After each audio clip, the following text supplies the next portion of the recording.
جب بندہ کسی کو تحفہ دیتا ہے نا، گفٹ کرتا ہے، تو واپسی کی امید نہیں ہوتی ہے. دے دیا نا. اور کسی کو قرضہ دیتا ہے تو کیا ہوتا ہے؟ واپس ملے گا. کب دو گے بھائی؟ مہینے کے کتنے دو گے؟ گارنٹی کیا ہے؟ قرضہ الگ ہے، تحفہ الگ ہے. رب نے یہ نہیں فرمایا ہے کو جو اللہ کی راہ میں دے دے، فرمایا ہے کو جو اللہ کو قرض دے. سمجھ رہے ہو بات کو؟ اس کا مطلب یہ ہوا، یہ وعدہ کیا جا رہا ہے تم میری راہ میں خرچ کرو، میں تمہیں بڑھا کے واپس لوٹاؤں گا. ملنا ہی ملنا ہے، واپس آنا ہے. کاش یہ بات، یہ فارمولا سمجھ آ جائے.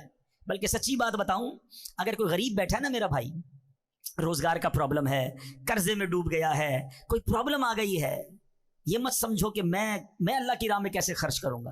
بلکہ قبلہ مفتی قاسم صاحب نے ایک بڑی پیاری بات تفسیر قرآن سرات الجنان میں لکھی کہ دنیا بھر کے امیروں کا جائزہ لینا تو میجورٹی یعنی اکثریت ان میں کہیں نہ کہیں اچھے کام میں کچھ نہ کچھ خرچ کر رہی ہوتی ہے، اس لیے ان کا مال بڑھ رہا ہوتا ہے.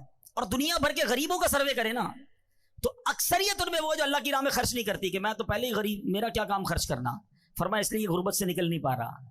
اگر غریب بھی اپنی حیثیت کے مطابق خرچ کرنا شروع کر دینا، اللہ نے وعدہ کیا ہے کہ یہ قرضہ ہے، اللہ کے حبیب نے وعدہ فرمایا کہ کم نہیں ہوگا، تمہارا مال تمہیں پھر لوٹایا جائے گا، بڑھا کے لوٹایا جائے گا، ملٹی پلائی کر کے لوٹایا جائے گا. چاہے 1 روپے سے شروع کرو، چاہے 5 روپے سے شروع کرو، کسی غریب کی مدد، کسی دینی کام میں خرچ کرتے رہا کرو. وہ کیسے لوٹاتا ہے اب ذرا سنتے جانا. میں مختصراً 1-2 حدیثیں اور 1-2 واقعات سناتا ہوں. صحابی رسول حضرت ابو ہریرہ رضی اللہ تعالیٰ عنہ سے روایت ہے. اللہ اکبر، یہ بھی بخاری شریف کی حدیث ہے. اللہ پاک کے آخری نبی رسول ہاشمی صلی اللہ تعالیٰ علیہ وسلم نے فرمایا، ایسا کوئی دن نہیں جس میں بندے سویرا کریں اور 2 فرشتے نہ اتریں جن میں سے ایک کہتا ہے الہی سخی کو زیادہ اچھا عوض دے، اور دوسرا کہتا ہے الہی کنجوس کو برباد کر دے.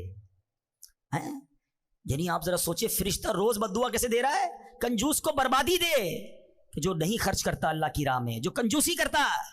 اور جو سخی ہے اس کے لیے کون دعا کر رہا ہے؟ فرشتہ دعا کر رہا ہے. آج میں اور آپ کسی عالم دین، کسی بزرگ، کسی پیر صاحب کو ڈھونڈتے ہیں نا، حضرت ذرا دعا کر دے، خاص مسئلہ ہے، دعا کر دیں. ارے تم اللہ کی راہ میں خرچ کرنا شروع کرو، صبح سویرے فرشتے دعا کریں گے تمہارے لیے، اور فرشتوں کی دعائیں حاصل ہو سکتی ہیں. اللہ کرے یہ بات سمجھ آ جائے. اللہ اکبر. نبی پاک کی ایک اور حدیث ہے، ہر شخص بروز قیامت اپنے صدقے کے سائے میں ہوگا یہاں تک کہ لوگوں کے درمیان فیصلہ فرما دیا جائے. حضرت یزید بن ابو حبیب رحمۃ اللہ تعالی علیہ سے مروی ہے کہ حضرت مرثد بن ابو عبداللہ رحمۃ اللہ تعالی علیہ اہل مصر میں وہ پہلے شخص تھے جو شام کے وقت مسجد میں جایا کرتے. راوی فرماتے میں جب بھی آپ کو مسجد میں جاتے دیکھتا، آپ کے ہاتھ میں کچھ نہ کچھ صدقے کے لیے روٹی ہوتی، پیسے ہوتے، کچھ نہ کچھ ضرور ہوتا تھا. ایک مرتبہ میں نے دیکھا کہ ہاتھ میں پیاز لیے آ رہے ہیں. ہاتھ میں کیا ہے؟ پیاز ہے. تو میں نے کہا حضور یہ تو آپ کے کپڑوں کو بدبودار کر دے گی، آپ پیاز لے کر کیوں آئے ہیں؟ تو آپ نے کہا اے ابو حبیب کے بیٹے، میرے پاس صدقے کے لیے کچھ نہیں تھا. مجھے ایک صحابی نے حدیث بیان کی کہ اللہ پاک کے آخری نبی علیہ الصلوۃ والسلام نے فرمایا مومن کا دیا ہوا صدقہ بروز قیامت اس پر سایہ ہوگا. بس میں اسی حدیث پر عمل کرنے کے لیے پیاز لے کر آ گیا ہوں. کچھ نہ کچھ دیتا رہوں، مجھے قیامت کے دن اپنے صدقے کے سائے میں رہنا ہے. اپنی یہ عادت بناؤ میرے پیارے اسلامی بھائیوں، روزانہ ہے. الحمدللہ آپ کو پتہ ہے دعوت اسلامی والے بڑا پیارا سا ایک مدنی صدقہ باکس دیتے ہیں، وہ گھر میں رکھ لو. روز گھر سے نکلتے ہوئے 1 روپیہ کچھ نہ کچھ خود ڈالیں، اپنے بچوں سے ڈلوائیں. صدقہ بیماریاں دور کرتا ہے، صدقہ بلائیں دور کرتا ہے، صدقہ آفتیں دور کرتا ہے. پتہ ہے روایتوں میں آتا ہے بلا اترتی ہے اور بندہ صدقہ کرے نا، صدقہ اسے روک لیتا ہے. اب صدقے اور بلائی میں لڑائی شروع ہو جاتی ہے، مگر بلا کو صدقہ بندے پر اترنے نہیں دیتا ہے. اچھا پھر ہمارا کانسیپٹ بھی بڑا نرالا ہے. ہم کہتے ہیں یار مولانا صاحب نے بیان کیا تھا صدقہ کرو پیسے بڑھ جائیں گے. میں تو روز صدقہ کر رہا ہوں، پیسے بڑھتے ہی نہیں ہیں. وہی 1000 روپے کی سیل ہے، 10 گنا ملٹی پلائی ہو کر ملے گا. آج 100 روپے دوں گا تو کل ملٹی پلائی ہو کے 2000 ہونی چاہیے تھی. وہ 100 روپے بھی چلے گئے، سیل بھی اتنی ہی ہے. تو اب پرابلم پتہ ہے کیا کہ ہمارا مائنڈ سیٹ مال کو ملٹی پلائی کرنے میں. اب میں آپ سے سوال کرتا ہوں، آپ 100 روپے صدقہ کریں، اس کے بدلے 1000 روپے مل جائیں، یہ اچھا؟ یا باہر روڈ پہ نکل کر آپ کا ایکسیڈنٹ ہونا تو اللہ نے وہ ایکسیڈنٹ بچا لیا. آپ کی ٹانگ ٹوٹنے والی تھی، اللہ نے اس سے بچا لیا. دکان میں آگ لگنے والی تھی، اللہ نے اس سے بچا لیا. اللہ بہترین فیصلہ کرنے والا ہے نا. کسی کے مال میں برکت دے دی جاتی ہے، کسی سے بلائیں ڈال دی جاتی ہیں. صدقہ بلائیں بھی تو ٹالتا ہے نا. تو ہم جب خیر سے گھوم رہے ہیں نا، مصیبتوں سے بچ رہے ہیں. اور کبھی کبھی آپ نے دیکھا ہوگا آپ کے بچہ گرتے گرتے رک جاتا ہے، آپ کسی سیڑھی سے گرتے گرتے بچ جاتے ہیں. کبھی ٹریفک میں اچانک آپ رکتے اور گاڑی نکلتی ہے، آپ کہتے ہیں یار بچ گیا، ایسے ہی بچ گئے. یہ کوئی نیکی تھی، یہ کوئی دعا تھی، یہ اللہ کی رحمت تھی، تمہیں بچایا گیا. شکر ادا کرو. یار فلاں برابر دکان میں آگ لگی، میری دکان میں کچھ نہیں ہوا. ایک صاحب خود بتا رہے اپنا واقعہ کہ میں 25 رمضان کو دعوت اسلامی کے مرکز آیا کچھ اچھی رقم لے کر، اور میں نے وہاں پر آ کر وہ عطیات دے دیے. کہتے ہیں 26 رمضان کو میری فیکٹری پر اتنی بڑی آفت آئی کہ میرے کروڑوں روپے برباد ہو سکتے تھے. اس کی میں ڈیٹیل نہیں بتاتا، لیکن 1 روپے کا مجھے نقصان نہیں ہوا. کہتے ہیں میں حیران ہو گیا، میرے دوست حیران ہیں کہ یار یہ والی پرابلم جس کی بھی فیکٹری میں ہوئی اس کے کروڑوں برباد ہوئے، تیرے کیسے بچ گئے؟ کہتے میرا ایمان ہے میں نے 25 تاریخ کو جا کر اللہ کی راہ میں خرچ کیا، اللہ نے اگلے دن میرے اوپر سے وہ آفت ڈال دی. ہاں یہ آنکھوں سے دیکھتا ہے بندہ کہ ہم اللہ کی راہ میں خرچ کرتے رہا کریں. سبحان اللہ. اب آئیے میرے پیارے اسلامی بھائیوں، ایک اور واقعہ سناتا ہوں، مزید ایمان جو ہے وہ تازہ ہو جائے کہ بزرگان دین کیسا اپنے دل کے اندر جو ہے وہ یقین رکھتے تھے اور کس طرح اللہ کی راہ میں خرچ کرتے تھے. اپنے دور کے ابدال ابو جعفر بن خطاب رحمۃ اللہ تعالی فرماتے ہیں، میرے دروازے پہ ایک سائل نے صدا لگائی. ایک غریب آیا، اس نے پیسے مانگے. میں نے زوجہ سے پوچھا کچھ ہے تمہارے پاس؟ جواب ملا 4 انڈے ہیں. تو میں نے کہا مانگنے والے کو دے دو. اس نے 4 انڈے اس سوالی کو دے دیے. وہ سائل انڈوں کی خیرات لے کر چلا گیا. اب کیا ہوا، تھوڑی دیر گزری تھی کہ ان کے دوست نے ایک ٹوکری بھیجی. تو گھر والوں سے پوچھا اس میں کل کتنے انڈے ہیں؟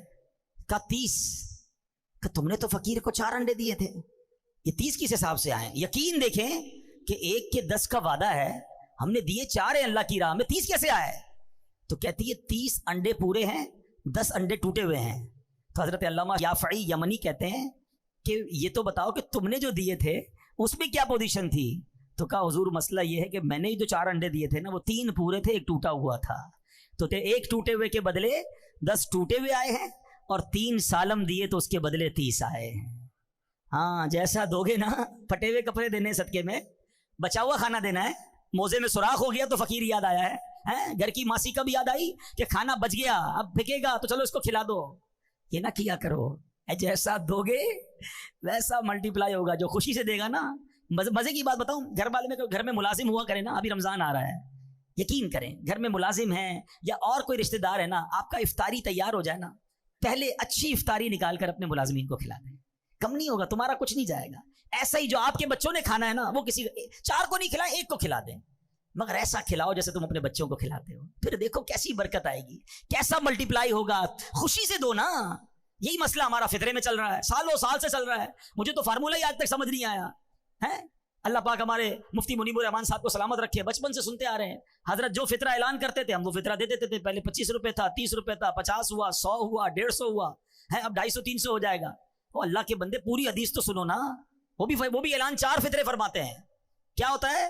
اب تو دعوت اسلامی کے مدنی مرکز سے بھی اعلان ہوتا ہے فطرے. حدیث پڑھو نا، حدیث میں نبی پاک نے 4 قسم کے فطرے بیان کیے، کشمش کا، جو کا، کھجور کا، اور پھر گندم کا. ہم نے کون سا دینا ہے؟ سب سے سستا والا گندم کا. ٹھیک ہے غریب آدمی دے گندم کا، کوئی منع نہیں، اس کا فطرہ ادا ہو جائے گا. مگر جس کو روز افطار میں اجوا کھجور چاہیے، سموسے بھی چاہیے، اس کو شربت بھی چاہیے، VIP کھانا چاہیے، اور فطرہ دیتے وقت سب سے سستا والا، اپنے دل سے پوچھو نا یہ میں ٹھیک کر رہا ہوں کیا؟ کبھی ایسا ہوتا ہے کہ ہم عید کا جوڑا لینے جائیں اور دکاندار سے کہیں یار سب سے سستا والا کپڑا دکھاؤ؟ میں دوبارہ عرض کر رہا ہوں، غریب آدمی کی بات نہیں کر رہا، جس کو اللہ نے نوازا ہے، کپڑے بہترین والے لینے ہیں، جوتے بہترین والے لینے ہیں، بچوں کے کپڑے اچھے لینے ہیں. فطرہ کون سا؟ لوئسٹ کیٹیگری والا. یہ ناشکری ہے. اللہ کی بارگاہ میں دیتے وقت تمہیں کم والی چیز کیوں یاد آتی ہے؟ اس بار تو مزہ ہے نا کہ یا اللہ پوری رمضان تو نے مجھے بہترین کھجور سے افطار کرایا، اب میں فطرہ بھی کھجور والا دوں گا. تو نے مجھے کروڑوں سے اچھا رکھا. اچھا میرے اور آپ کے پیسے اللہ کو تھوڑی جا رہے ہیں، اللہ کو ضرورت بھی نہیں ہے، یہ یاد رکھنا. ہاں ادھر دل دیکھا جاتا ہے کہ یہ بندہ مجھ سے محبت کرتا ہے یا مال سے محبت کرتا ہے. جب میری باری آتی ہے تو سب سے گھٹیا مال یاد آتا ہے. ہمارا مائنڈ سیٹ تو اتنا عجیب ہے پیارے اسلامی بھائیوں. مثال کے طور پہ ابھی جمعے کی نماز میں امام صاحب اعلان کریں کہ ذرا اللہ کی راہ میں خرچ کرو. آپ کو جناب آج سخاوت کا جو ہے نا دریا جوش مار رہا ہے، چلو یار آج 100 روپے دے دیتے ہیں. آپ نے اپنا پرس نکالا، 100 روپے کے 2 نوٹ ہیں اس کے اندر، ایک کڑک والا ایک پرانا والا. سچ بتاؤ کون سا مسجد کے ڈبے میں ڈالتے ہو؟ پرانا والا. کیوں مطلب وجہ بتاؤ نا. کڑک والا 110 روپے کا نہیں ہے، وہ بھی 100 روپے کا ہے. نیا میرے پاس رہ جائے، یہ پرانا والا اللہ کی راہ میں چلا جائے. اس سے چیک کر لو، اپنا پیرامیٹر چیک کر لو کہ جب بھی اللہ کی بارگاہ میں دینے کی باری آتی ہے نا، مجھے پرانی گھٹیا پھینکنے والی چیز کیوں یاد آتی ہے؟ کھانا بچ گیا تو اللہ کے نام پہ یاد آئے گا، ارے بھائی اچھا کھانا بھی کھلا دو نا. کپڑے پرانے ہو گئے تب کوئی فقیر یاد آئے گا. اللہ کی راہ میں خوشی سے دو. 4 پارے کی پہلی آیت ہے لن تنالوا البر حتى تنفقوا مما تحبون. اللہ فرماتا تم اس وقت تک بھلائی تک نہیں پہنچ سکتے جب تک اپنی پیاری چیز اللہ کی راہ میں خرچ نہ کر دو. اچھا جب صحابہ نے یہ آیت سنی نا, کوئی آتا کہتا حضور یہ باغ ہے نا, میری ساری پراپرٹی میں یہ باغ مجھے بڑا پسند ہے, یہ اللہ کی راہ میں دیتا ہوں. حضور میرے سارے مال میں یہ گھوڑا مجھے بڑا پسند ہے, میں یہ اللہ کی راہ میں دیتا ہوں. جو بیسٹ پسند تھا نا وہ دیا کرتے. ہمیں جو پسند نہیں ہے وہ اللہ کی راہ میں بانٹنا ہے. کتنا فرق ہے. کیسے ہوگا مجھے بتاؤ نا, مسئلہ حل کیسے ہوگا؟ خوشی کے ساتھ بیسٹ اللہ کی راہ میں دو اور دل سے دو. اچھا بعض اوقات پتہ ہے کچھ لوگ کیا کہتے ہیں, یار جو مجھے پسند ہے نا وہ ایک ہی ہے, میرے پاس وہ چیز ایک ہی ہے, وہ دے دوں گا تو چلی جائے گی. تمہارے پاس ایک ہے نا, میرے اللہ کے پاس ایک تھوڑی ہے. تم دو, اللہ تمہیں اس سے اچھی عطا فرما دے گا نا. تو صحابہ کرام تو ایسے تھے کہ بہترین چیز خرچ کرتے تھے. ہم کیا کرتے ہیں, بلکہ ہمارا تو ایسا عجیب مائنڈ سیٹ ہے. کسی کے 4 بچے ہو نا, ایک بچہ بڑا ہوشیار, سبق پورا یاد کرتا ہے, اس کو ڈاکٹر بنائیں گے. دوسرا بچہ گھر کے کھلونے بھی خود ٹھیک کر لیتا ہے, بڑا دماغ ٹیکنیکل ہے, اس کو انجینئر بنائیں گے. تیسرا بچہ حساب کتاب میں بڑا تیز ہے, اس کو اکاؤنٹنٹ بنائیں گے. چوتھا بچہ بہت شرارتی, کچھ بھی یاد نہیں کرتا, بلکہ زبان بھی اس کی توتلی ہے, صحیح بات بھی سمجھتا نہیں ہے, اس کو مدرسے میں ڈال دیتے ہیں. یار آپ سوچو یار یہ کیا ہو رہا ہے. یعنی ہمارے گھر میں جو بچہ ہمارے کام کا نہیں وہ اللہ کی راہ میں دینا ہے. یہ بہت بڑی عجیب بات ہے. سچ بتاؤں, گھر کا بہترین بچہ عالم دین بناؤ. ہاں ایسا بچہ جو ذہین ہونا, یار اس کو مفتی بناؤں گا, یہ پوری دنیا میں جا کے دین کا ڈنکا بجائے گا. ہم کہتے ہیں ہمارے علماء آؤٹ ڈیٹڈ ہیں, ہمارے علماء اس طرح بات نہیں کرتے جس طرح لوگوں کو بات کرنی چاہیے. اور علماء بنانے کے لیے بچے کون سے دے رہے ہو؟ دونوں اپنے خاندان کا بہترین بچہ کہ جو عالم بن کر پوری دنیا میں دین کا ڈنکا بجائے, تب مزہ آئے گا نا. آپ را مٹیریل کون سا دیتے ہو مدرسے میں؟ تو یہ عجب ذہن بن گیا ہے. تو میرے پیارے اسلامی بھائیوں, جب رب کی بارگاہ میں دینے کی باری آئے نا, خوش دلی